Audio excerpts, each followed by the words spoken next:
Hello, my name is Patrick Connell, and I'm one of the in-house counselors at Washington Capital Partners. This is a re-recording of a live webinar which broadcast on noon, March 4th, 2020. We apologize for this re-recording. Everything on our side looked as though the audio was in tip-top shape, and then after we saw the recording, we realized that the audio was off for significant portions of the recording. So we're recording this after that live webinar. It's going to cover all of the format, all of the items that were mentioned in the original webinar, and we hope that it's useful to you. So without further ado, let me get underway. A few preliminary notes. I'm not going to be giving any legal advice today. I'll be providing general information on the life cycle of a real estate transaction from the time that the parties sign a contract to the time that an investor, purchaser, conducts the outsale of the property. We're going to take a 30,000-foot overview of issues such as real estate contracts, wholesaling, use of business entities, title companies, title insurance, the settlement and what it entails, hard money financing, and post-settlement matters. I'm going to incorporate some questions that were asked in the live webinar into the presentation that you're listening to now. Today's presentation is geared toward those who have little or no investment experience and aren't quite sure about the process of the acquisition of the property from that point to the outsale. That said, I hope that there are aspects to this presentation that are useful to more experienced investors. The first item that we're going to look at is the global concept of the purchase of the property, and that can be divided into two phases. The first is that the first phase is the contract that is entered into between the seller and the purchaser, and the second is the settlement. We'll be discussing the settlement in a few minutes, but a basic question that beginner investors have is, quite frankly, what is the contract? Well, after you as an investor have identified a property and after you've negotiated with a seller, you need to put your agreement in writing. And that writing is the contract. That's nothing complicated about that, right? Well, following from this very simple point, it is important for novice investors to understand that I said written contract. Everything in real estate has to be in writing, and that includes the contract between the seller and the buyer. As a general matter, the law, regardless of jurisdiction, requires that the contract that the seller and buyer enter into is in writing and that it's not a verbal contract. You can imagine the issues that would come up if we were permitted to use verbal contracts in the real estate world. There would be an endless list of issues that would come up, and it would really make it impossible to transact anything. So as a result, as a policy matter, everything in real estate has to be in writing, and that includes the real estate contract. We're not going to go into great detail on the intricacies of a real estate contract here. That would take all day, and maybe we'll hold a different training at some point to address more nuanced issues. The important point is, because the contract is in writing, the contract sets forth the responsibilities and rights of both the seller and the buyer. Therefore, as we'll discuss more fully in a few minutes, it is critically important to have the proper team members in place. And one of those team members is your attorney that will be reviewing your contract and making sure that the terms are appropriate for you. A few other considerations with real estate investment contracts. Unlike a contract for your home that you live in as your primary residence, in the investment world, the seller is frequently conveying the property as is, and it's not subject to an inspection that might reveal substantial defects, in which case the buyer could elect to back out. Investors are looking for deals, and those deals are those properties where the seller is in a financial bind and needs fast cash, or is selling a property that is known as a distressed property. That is, there could be substantial damage to the property, and the seller, quite frankly, doesn't have the money to make those repairs, and so is selling at a substantial discounted rate. The investor is looking for that type of opportunity, and they're going to acquire the property, fix it up, and make a profit off of it. Very simple formula. Simple to say, of course, difficult to do in execution. And that really goes to the crux of the art and science of investing. There are plenty of resources available for evaluating properties and how to make an offer and what a property should be valuated at appropriately. I just wanted to highlight the as-is provision in an investment contract. Although many investment contracts include this as-is provision, if there's a significant title defect, the buyer would not be required to purchase the property. And there's usually a provision in the contract that would permit the buyer to back out if there is such a title defect, and that would where it wouldn't be able to get resolved or insured over prior to the proposed settlement date. In a few minutes, I'll be discussing the role of a title company, and we will touch on title defects. An item that it's very important for beginner investors to understand is the concept of wholesaling. And if you're in the investment world for more than 5 minutes, you're going to come across this term. And in fact, it might be a way for you as a new investor to perhaps acquire a property. Wholesaling is when the seller enters into a contract with, say, Joe. And Joe then turns around and enters into another contract, what's called an assignment agreement, with Jill, where Joe assigns his rights under the contract with the seller to Jill.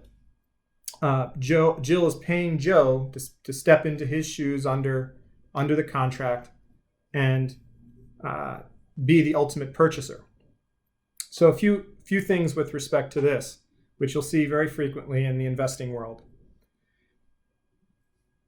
The original contract between the seller and Joe has to contain a provision which would permit Joe to assign the contract. If there is a provision which does not permit Joe to assign the deal, then Joe and the original seller have to go back and amend the contract so that Joe can assign it. Why is this done? Well, there are companies and persons that make it their business to enter into this field to obtain distressed properties with sellers. They have the resources and the contacts, and it's more lucrative for them to acquire properties and to get under contract and assign those contracts to third persons than it is for them to flip the property. And at the same time, the ultimate purchaser, Jill in our example, she's willing to pay a premium to the original buyer because she believes the property is so undervalued that she's going to be able to still put in all of the work to conduct the rehab and then flip it for a profit. So at an introductory level, in my opinion, it's far easier for an investor to become the ultimate purchaser than to start wholesaling deals. But that's an issue for perhaps one of our sales reps to discuss with you in more detail on a different presentation. The point I wanted to bring to you is simply that wholesaling exists, you're going to encounter it, and that it might be a way for you to acquire an investment property. Another question that frequently comes up with new investors is, why do investors use business entities for the acquisition? Why do they take title to the property in a business entity as opposed to their individual names? Well, there are tax advantages to using business entities, but the primary advantage, in my view, is the limited liability that is afforded by business entities. And I should say, with respect to the tax advantages, you would certainly need to talk with an accountant or your tax attorney regarding what specific benefits you would get from using a business entity. But the primary benefit in my mind is that you are afforded this limited liability. That is, for both limited liabilities and corporations, provided proper formalities are followed, then the owners of either are not going to be held personally liable for the obligations of the company. So, generally speaking, if there's a successful lawsuit against an entity and that results in a money judgment against the entity, then nobody can reach in, generally speaking, into the pockets of the owners to get the money for that judgment. The entity's obligations are going to be kept separate and apart from the money that the owners have in their individual names. And of course, this is a tremendous advantage, and why people want to shield themselves and protect themselves against any potential liabilities, liens, judgments, etc. that could come up. They want to shield their personal assets from the obligations of the business entity. Moving along, the contract is going to specify a title company that will facilitate the deal. And the title company is typically selected by the buyer, but in a commercial transaction, generally a lender may require a borrower to use a certain title company. And so that raises the question of, okay, well, what exactly does the title company do?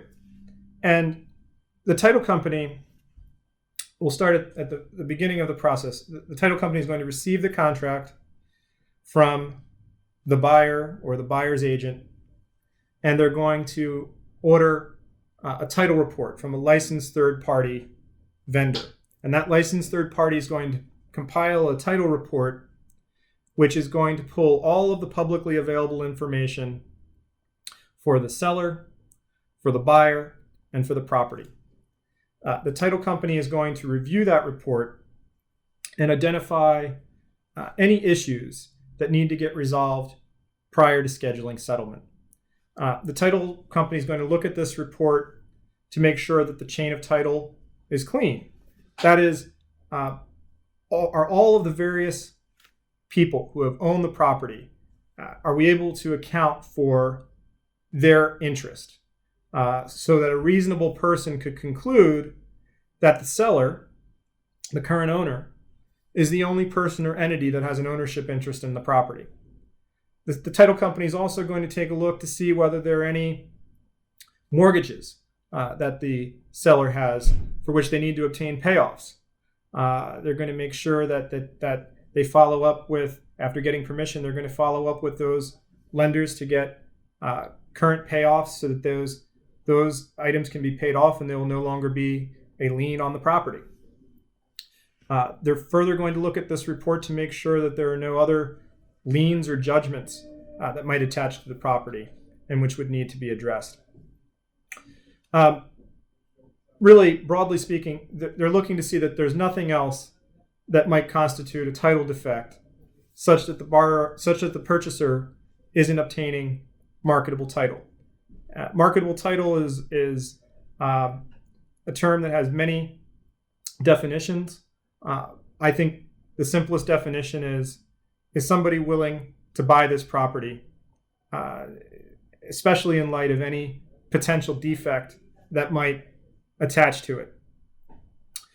So from a very high level, the title company is going to conduct the settlement, and they're going to issue a title insurance policy. They're going to issue an owner's title insurance policy to the purchaser, you as the investor, in the name of your entity, and they're going to issue a lender's title insurance policy to the lender.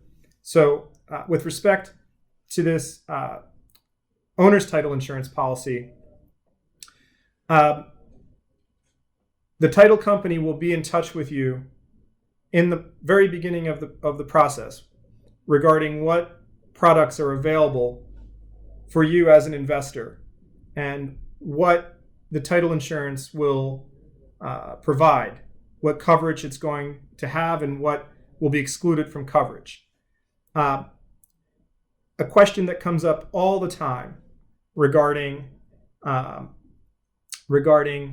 this process, and especially with new investors, is what is the utility? What's the point of an owner's title insurance policy? In my opinion, title insurance is an absolute necessity for an owner, for a purchaser. If there's an issue that comes up impacting an owner's ownership in the property, something that the owner did not create themselves, then the owner's title insurance policy is going to protect the owner so that he or she doesn't have to pay any money out of pocket to resolve this issue. This title insurance owner's policy, it's a one-time fee at settlement, and if there's any issue that comes up impacting this, the owner's ownership of the property, a lien, a judgment, a gap in the chain of title, anything at all, this owner's policy is going to come in and prevent the owner from having to expend any money out of pocket. I think an example is really the best way to illustrate the importance of an owner's title insurance policy, what it does and why it's important. About 10 to 15 years ago, and this is a rather dark tale, but I think it's a very good illustration of why an owner's title insurance policy is important. About 10 to 15 years ago, there was a UVA student that murdered his parents, and no one at the time suspected that he was the murderer.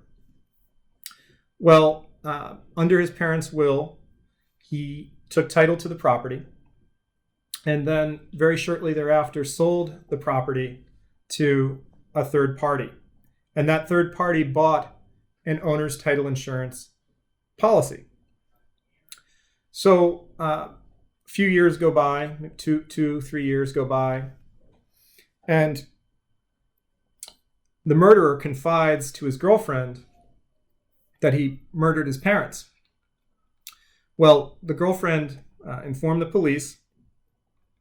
The young man was arrested, tried, and convicted of the murder of his parents and was sent to jail, where I believe he is still currently residing. The family members of the murderer came forward, and they said that they tried to unwind the deal. They tried to unwind the sale from the young man to the third party, saying that he should not have benefited under what's known as the Slayer statute by murdering his parents and then taking title to the property and then selling it. So they came forward and said this deal has to be undone. He never should have taken title to the property. He never should have had the ability to sell the property to anybody.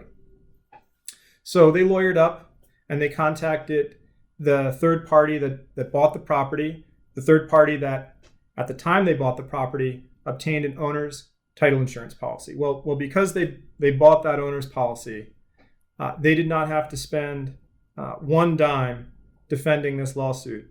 They contacted the title insurance company. The title insurance company then resolved the issue for them. They paid off the other family members, and the problem went away. But had that owner not obtained an owner's title insurance policy, they would have found themselves involved in a very costly lawsuit, expending thousands and thousands of dollars defending what very likely would have been unfortunate for them, and that it's possible that the house would have been taken back from them. So again, a rather dark tale, but it illustrates again the necessity of an owner's policy.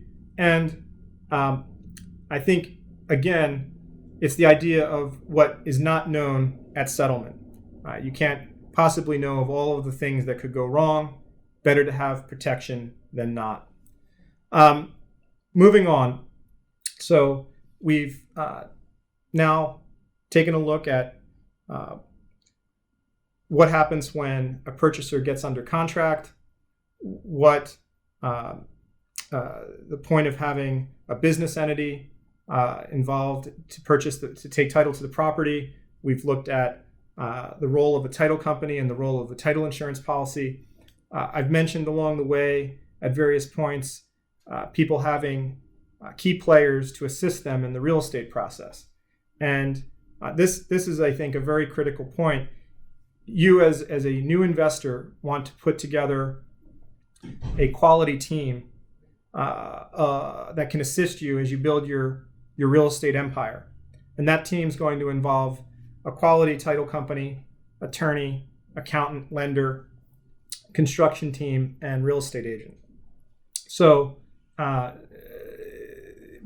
more experience you get, the more you're going to come across the names of people that you should work with and people that you should avoid. Another question that frequently comes up among beginner investors is the question of what happens at settlement. What is considered the settlement? The title company is going to make arrangements with the seller and buyer to coordinate the signing of the various documents. The seller will need to sign the deed conveying the property to the seller. Both the seller and buyer will need to sign a settlement statement, which is the ledger for the transaction, showing the contract price, the amount the seller is going to receive, the amount the buyer is borrowing, and the amount the buyer must bring to the table. The buyer is going to need to, if they're getting a loan to finance the deal, the borrower is going to need to sign all of the loan documents. And so after all of these documents are signed, and after the title company is in possession of all of the money that's needed from both the buyer and lender, then at this point, the settlement occurs, and the property is transferred from the seller to the buyer. Some jurisdictions like Virginia will require that the deed and other documents that have to get recorded, that those get recorded prior to disbursement of the funds. Other jurisdictions like DC and Maryland will allow funds to be dispersed at the table. Another question that beginner investors have is, what is the advantage of using a hard money loan for the real estate acquisition? So there are many ways to finance a real estate acquisition. One of the main advantages is how quickly a borrower is able to obtain a hard money loan compared to traditional bank financing. The underwriting process for a hard money loan could take just a few business days, whereas the traditional lending sources could take 30 to 45 days. So one, it's a function of time. Although hard money lenders may look at a borrower's credit score and other factors that are specific to the borrower, the primary underwriting requirement is the asset, upon which the loan is being used as collateral. In fact, that's where the name hard money comes from. It's the hard asset, the property that is being put up for the hard money. It is this consideration that makes hard money an attractive option for investors as they become more and more leveraged and need access to capital, which is conditioned on the asset itself over and above other considerations. So what happens after settlement? What is the borrower required to do after settlement? Well, the purchaser, you as the investor who just bought this property, you have to make regular monthly payments that are due under your loan. I guess that would be the first thing that would come to mind from someone at a lending institution. You want to keep the taxes current. You absolutely have to keep the taxes current. That will also likely be a condition of the loan that you have as well. But letting the taxes go into arrears is never a good idea. You want to make sure that you're not in trouble with the taxing authority with respect to that.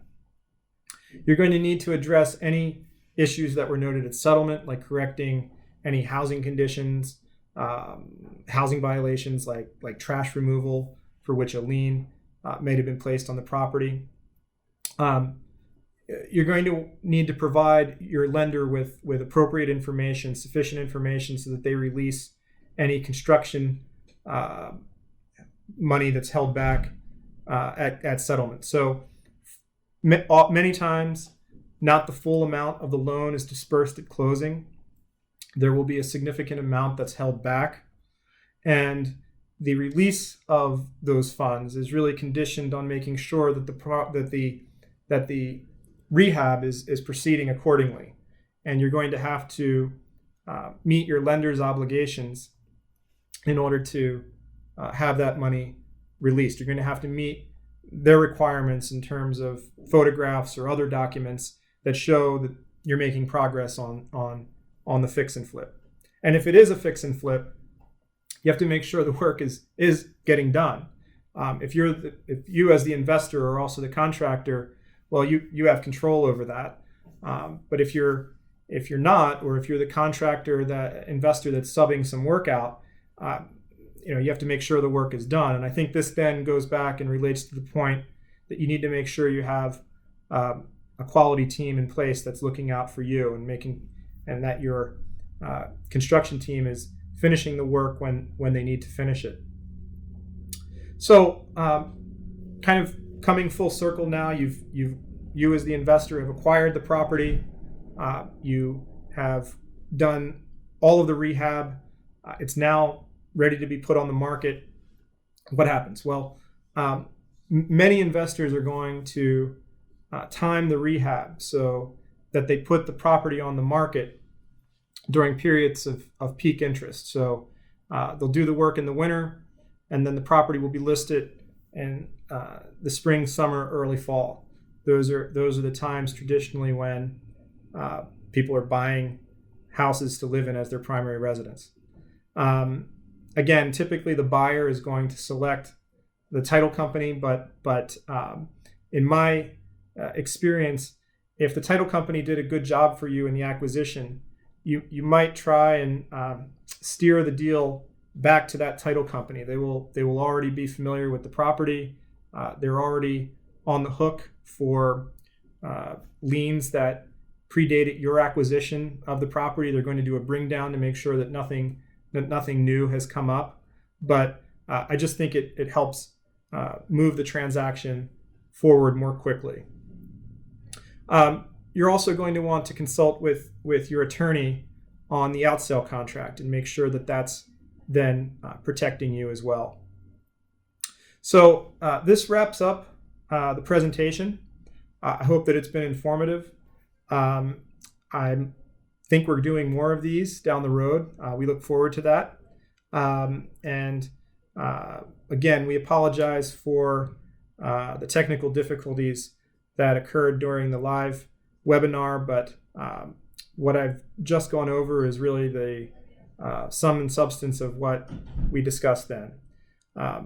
We look forward to hearing from you and getting your feedback. on this presentation. And if you have any questions about borrowing money in general, please don't hesitate to reach out to us, and we'll put you in touch with the right contact. Thank you very much for your time.